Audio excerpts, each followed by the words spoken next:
আসসালামু আলাইকুম প্রিয় দর্শক, চলে আসলাম এই মুহূর্তে পাওয়া আবহাওয়ার সবচেয়ে গুরুত্বপূর্ণ একটি আপডেট নিয়ে। জানিয়ে দিব আজ হচ্ছে 28শে নভেম্বর রোজ বৃহস্পতিবার এবং আগামীকাল 29শে নভেম্বর রোজ শুক্রবার কেমন থাকতে পারে পরবর্তী 24 থেকে 48 ঘন্টার আবহাওয়া। বাংলাদেশের 64 জেলাসহ পশ্চিমবঙ্গ এবং ভারতের আসাম, মেঘালয় ও ত্রিপুরা রাজ্যের যেসব জেলাগুলোতে বিক্ষিপ্ত আকারে পরবর্তী 24 ঘন্টার ভিতরে ঝড় বৃষ্টি হওয়ার সম্ভাবনা রয়েছে। এছাড়াও বর্তমানে বঙ্গোপসাগরে ঘূর্ণিঝড় ফেঙ্গাল এর প্রভাবে বাংলাদেশের যেসব জেলাগুলোতে এবং পশ্চিমবঙ্গের যেসব জেলাগুলোতে ভারী থেকে অতি ভারী বৃষ্টিপাত কিংবা বজ্রসহ বৃষ্টিপাতের সম্ভাবনা রয়েছে এবং পরবর্তী 24 ঘন্টার মধ্যে সর্বোচ্চ এবং সর্বনিম্ন তাপমাত্রার পরিমাণ কত থাকতে পারে বিস্তারিত সকল কিছু আমি এই মুহূর্তে আপনাদেরকে লাইভ চেক করে দেখাবো। তার আগে আপনারা এই ভিডিওটি কোন জেলা থেকে দেখছেন তা অবশ্যই কমেন্ট বক্সে আপনার জেলার নামটি উল্লেখ করে দিবেন। আর ভিডিওটি ভালো লাগলে লাইক, কমেন্ট এবং শেয়ার করতে ভুলবেন না। তো ভিউয়ার্স, এই মুহূর্তে আমি আপনাদেরকে জানিয়ে দিচ্ছি পরবর্তী 24 ঘন্টার ভিতরে বাংলাদেশ, পশ্চিমবঙ্গ এবং ভারতের আসাম, মেঘালয় ও ত্রিপুরা রাজ্যের যেসব জেলাগুলোতে বিক্ষিপ্ত আকারে মাঝারি থেকে ভারী বৃষ্টিপাতের সম্ভাবনা রয়েছে। তো ভিউয়ার্স, আমি দেখতে পাচ্ছি যে আজ বিকেলের দিকে চলে আসলে বাংলাদেশের চট্টগ্রাম বিভাগের একেবারে দক্ষিণ অঞ্চল জুড়ে আপনারা দেখতে পাচ্ছেন যে মাঝারি থেকে অতি ভারী বৃষ্টিপাতের সম্ভাবনা রয়েছে এবং সাথে বজ্র বৃষ্টিপাতের সম্ভাবনা রয়েছে কিছু অংশ জুড়ে, যেমন মহেশখালী, কুতুবদিয়া, চকারিয়া, থানচি, সাতকানিয়া, তারপরে হচ্ছে রংছড়ি, রাজস্থলী, চট্টগ্রাম, বিলাইছড়ি, রাঙামাটি এবং হাটহাজারীতে আপনারা দেখতে পাচ্ছেন যে মাঝারি থেকে ভারী বর্ষণের সম্ভাবনা রয়েছে এবং এসব অঞ্চল জুড়ে বিক্ষিপ্ত আকারে বা বজ্র বৃষ্টিপাতের সম্ভাবনা রয়েছে।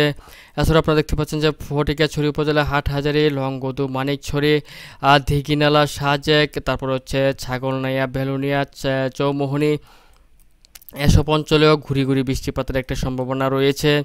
এছাড়া আপনারা দেখতে পাচ্ছেন যে বাংলাদেশের একেবারে দক্ষিণ অঞ্চল, যেমন চরফ্যাশন, মনপুরা, হাতিয়া, লালমোহন, দশমিনা, কলাপাড়া, কুয়াকাটা, পাথরহাটা, বরগুনা, এসব অঞ্চল জুড়েও হালকা থেকে মাঝারি ধরনের বৃষ্টিপাতের সম্ভাবনা রয়েছে আজ বিকেলের দিকে চলে আসলে। তবে আপনারা দেখতে পাচ্ছেন যে আজ বিকেলের দিকে রংপুর, তারপর হচ্ছে রাজশাহী, ময়মনসিংহ, সিলেট এবং মেহেরপুর ও ঢাকা বিভাগের কোথাও কোনো বৃষ্টিপাতের সম্ভাবনা থাকছে না। তবে খুলনা, বরিশাল এবং কুমিল্লাতে আপনারা দেখতে পাচ্ছেন যে এসব অঞ্চলের আকাশ আংশিক মেঘাচ্ছন্ন থাকতে পারে, মেঘলা থেকে মেঘাচ্ছন্ন থাকতে পারে এবং এসব অঞ্চলে বিকেলের দিকে চলে আসলে হালকা থেকে মাঝারি ধরনের কুয়াশার দেখা মিলতে পারে।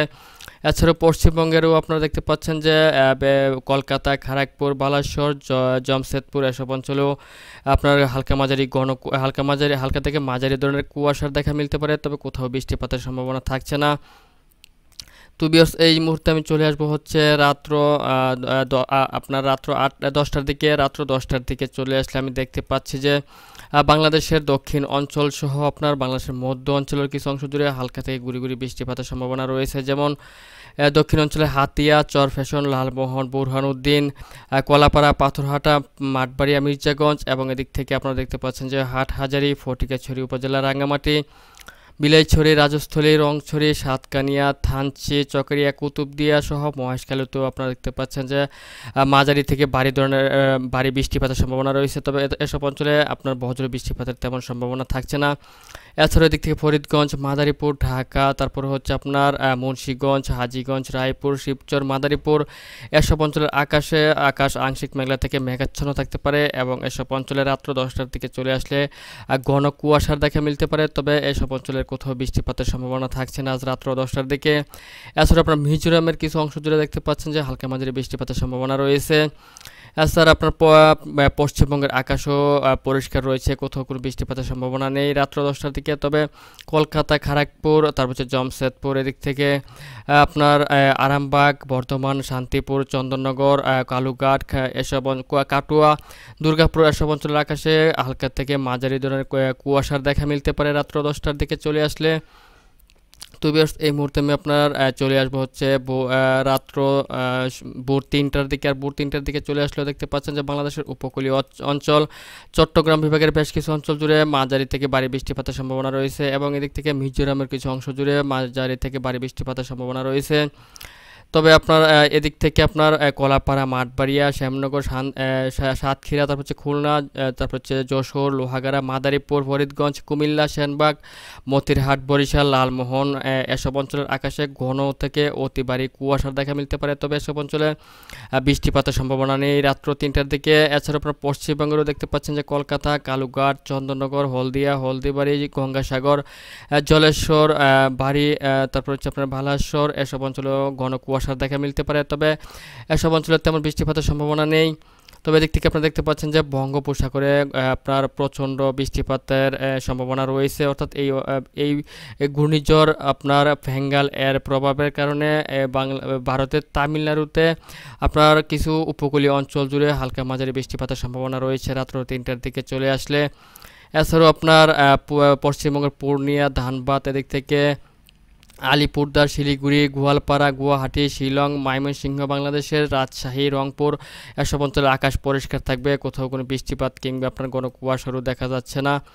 তো ভিউয়ার্স, আমি যদি আগামীকাল শুক্রবার সকাল 10টার দিকে চলে আসি তাহলেও দেখতে পাচ্ছেন যে বাংলার আকাশে আপনার মেঘ রয়েছে, অর্থাৎ আকাশ মেঘলা থেকে মেঘাচ্ছন্ন হয়ে রয়েছে এবং দক্ষিণ অঞ্চলের কিছু জেলা জুড়ে হালকা মাঝারি বৃষ্টিপাতের সম্ভাবনা রয়েছে, যেমন পাথরহাটা, কলাপাড়া, চরফ্যাশন, হাতিয়া, লালমোহন, বোরহানউদ্দিন, ভোলা, বরিশাল, মির্জাগঞ্জ, মাঠবাড়িয়া, জিয়ানগর, কাউখালী, শ্যামনগর এদিক থেকে হলদিবাড়ি, পশ্চিমবঙ্গের তারপর হচ্ছে রয়েছে গোসাবাদ, জয়নগর, মজিবপুর এসব অঞ্চল জুড়ে হালকা মাঝারি বৃষ্টিপাতের সম্ভাবনা রয়েছে।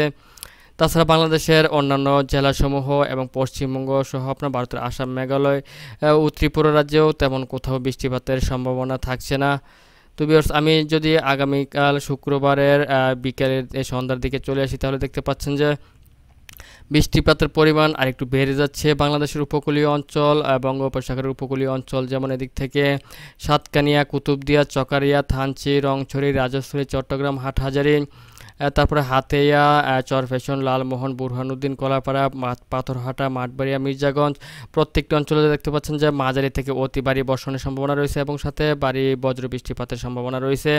তবে এই সময়টাতে চলে আসলে দেখতে পাচ্ছেন যে পশ্চিমবঙ্গের কলকাতা, খড়গপুর, বাংলাদেশের মেহেরপুর, রাজশাহী, ঢাকা, খুলনা, কুমিল্লা, ময়মনসিংহ, সিলেট, রংপুর সহ প্রত্যেকটি বিভাগের আকাশে পরিষ্কার রয়েছে, কোথাও কোনো বৃষ্টিপাতের সম্ভাবনা নেই। এছাড়াও শিলিগুড়ি, আলিপুরদুয়ার, গোয়ালপাড়া, তুরা, গুয়াহাটি, শিলং, হোজাই, দিমাপুর, তেজপুর, শিলচর, ইম্ফল প্রত্যেকটি অঞ্চলের আকাশে দেখতে পাচ্ছেন যে পরিষ্কার রয়েছে, কোথাও কোনো বৃষ্টিপাতের সম্ভাবনা থাকছে না। তো ভিউয়ার্স, এই মুহূর্তে আমি আপনাদেরকে জানিয়ে দিব পরবর্তী 24 ঘন্টার ভিতরে আগামীকাল শুক্রবার দিনের বেলায় সর্বোচ্চ তাপমাত্রা কত উঠে আসতে পারে। তো ভিউয়ার্স, আমি দেখতে পাচ্ছি যে আগামীকাল শুক্রবার দিনের বেলায় সর্বোচ্চ তাপমাত্রা হতে পারে রংপুরে 27 ডিগ্রি সেলসিয়াস, ময়মনসিংহে 27 ডিগ্রি সেলসিয়াস, সিলেটে 28 ডিগ্রি সেলসিয়াস, কুমিল্লাতে 28 ডিগ্রি সেলসিয়াস, চট্টগ্রামে 27 ডিগ্রি সেলসিয়াস, বরিশালে 27 ডিগ্রি সেলসিয়াস, খুলনাতে 28 ডিগ্রি সেলসিয়াস এবং রাজশাহীতে 26 ডিগ্রি সেলসিয়াস ও ঢাকাতে 28 ডিগ্রি সেলসিয়াস পর্যন্ত তাপমাত্রা উঠে আসতে পারে। এবং আপনার আগামীকাল শুক্রবার রাত্র ভোর 5টার দিকে চলে আসলে আপনারা দেখতে পাচ্ছেন যে সর্বনিম্ন তাপমাত্রা নেমে আসতে পারে রংপুরে 14 ডিগ্রি সেলসিয়াস, ময়মনসিংহে 16 ডিগ্রি সেলসিয়াস, সিলেটে 17 ডিগ্রি সেলসিয়াস, ঢাকাতে 20 ডিগ্রি সেলসিয়াস, কুমিল্লাতে 21 ডিগ্রি সেলসিয়াস, চট্টগ্রামে 21 ডিগ্রি সেলসিয়াস, বরিশালে 22 ডিগ্রি, খুলনাতে 21 ডিগ্রি এবং রাজশাহীতে 15 ডিগ্রি সেলসিয়াস পর্যন্ত তাপমাত্রা নেমে আসতে পারে। তো ভিউয়ার্স, এই ছিল এখনকার মতো আমার কাছে আজকের গুরুত্বপূর্ণ একটি আবহাওয়ার আপডেট। যদি ভিডিওটি ভালো লাগে তাহলে অবশ্যই লাইক, কমেন্ট এবং শেয়ার করতে ভুলবেন না। আর সবার আগে সবার প্রথম আবহাওয়ার লেটেস্ট আপডেট পেতে আমাদের চ্যানেলটিকে সাবস্ক্রাইব করে সঙ্গেই থাকবেন।